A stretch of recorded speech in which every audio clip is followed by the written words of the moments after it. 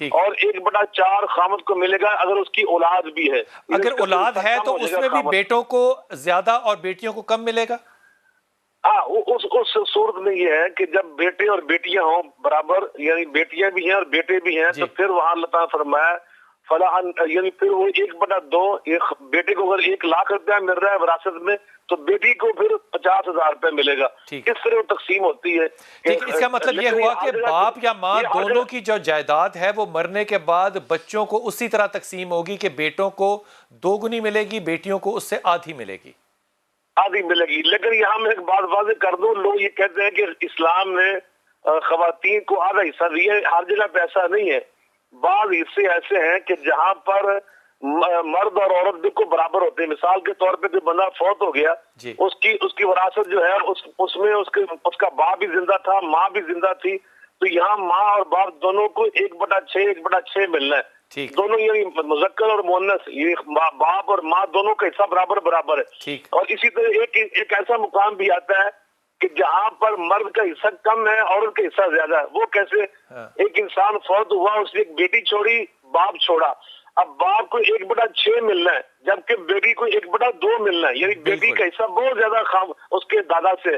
تو اس وقت یعنی یہاں پر عورت کو اللہ تعالیٰ نے بہت زیادہ حصہ دیا ہے، تو اس لیے ہر حصے میں اللہ نے حکمت رکھی ہوئی ہے۔ لیکن جب بیٹے اور بیٹیاں ہوں تو اس موقع پر بیٹی کو آدھا ملے گا اور بیٹے کو پورا ملے گا۔